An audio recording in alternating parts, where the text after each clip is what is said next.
From the Library of Congress in Washington, D.C.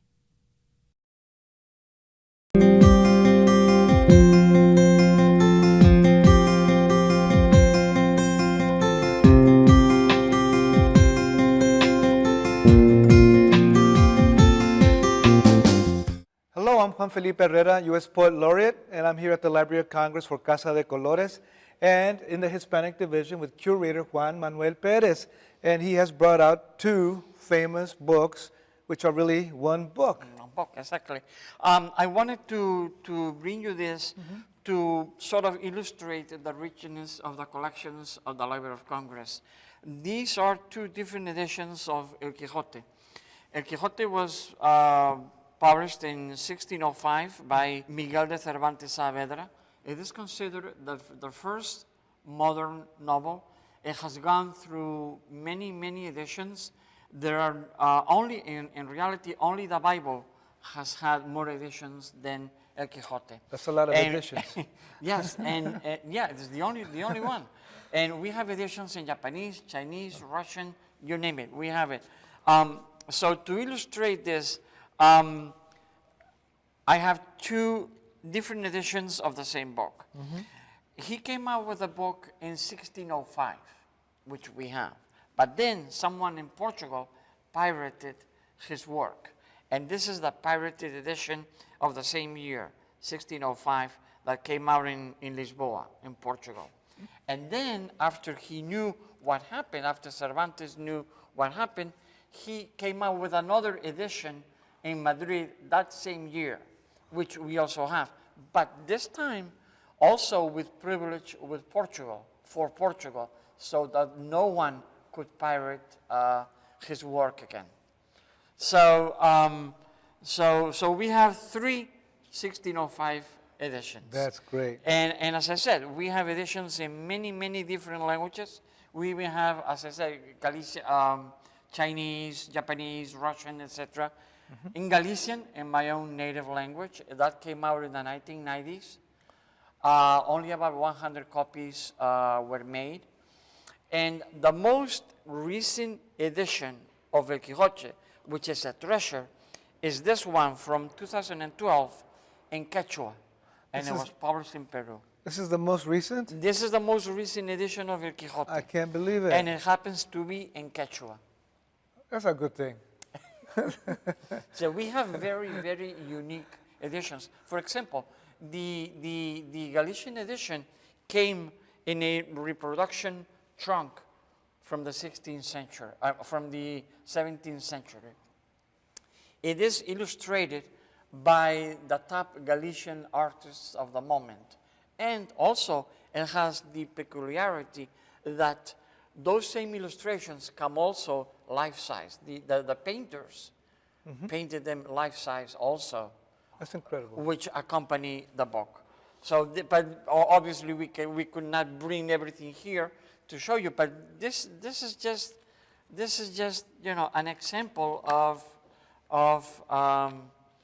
what we have.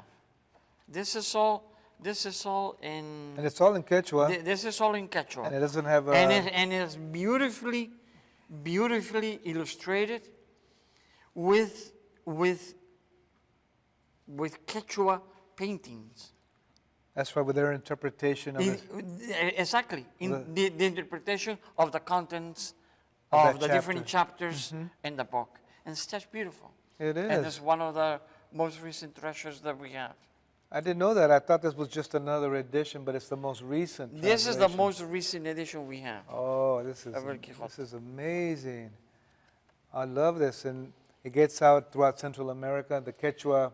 Quechua is in Peru. It was published in Peru. In Peru. That's right. But it's beautiful. And this one is pirated. And this one, the Portuguese, this one from 1605 is pirated in Portugal. So then they just got a copy of the original and. We have, yeah. And they took someone got a copy of the original published in Spain and made a copy in Portugal. But there are differences. So this has been a source material for scholars. There is a long debate about the three different editions. So which one is the real The, original? which one has, yeah, which one is missing this, you know, it's little nuances that provided material for, that has provided material for research for many, many, many years. So they reset the type. They reset the type? Is that what they did? They reset everything? They redid every line? Yeah. And that's how they could miss words, or they just decided? Yeah, they miss words, and sometimes they miss more than a line or two. Then the Madrid, the second Madrid edition is different than the first Madrid edition. So is you know. And this one is in Portuguese? No, this is in Spanish. This is in Spanish? This is in Spanish, Jeez. but pirated in Portugal. Oh, I got you. That same year, 1605. So, and we have the three. That's right. Okay. The first Madrid, the pirated, and then the second Madrid. That's amazing. That's beautiful. And we have them here. Yes. Under lock and key, of course. Like a key. But another unique item that I could mention, for example, just to show another example, is something that I always like to talk when, to say when I'm being asked to illustrate the richness of the collection or the uniqueness Yes. of these collections. We have a poem by Pablo Neruda, which he wrote in dedication to Spain during the Spanish Civil War. Again, very few copies were made, and only maybe three or four copies exist now. And it's called España en el Corazón. And it's not a very long poem, but it's just a beautiful, beautiful poem. But the edition that we have is very unique. Is that special edition, because the material that was used to make the paper came from the uniforms, from the shirts of uniforms from Republican soldiers that had died in a battle. So he wrote this poem, and he used that material to honor the dead. And we, of course, we have it under lock and key. We have it under lock and key. Yeah, because only 3 or 4 copies exist now that I know of. Of that particular. Of that particular edition. Pablo Neruda. Pablo Neruda. It's called España en el Corazón. And you really have to read the poem, because it's a poem against war, it's against the suffering of war. With the clothes of the dead. And then you imagine the dead soldiers. Yes. And then you imagine their uniforms used to make the paper. To make the paper.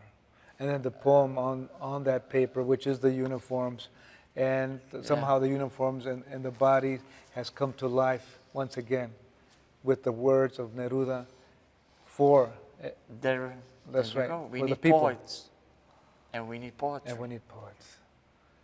That's where we started. That's right. We need poets.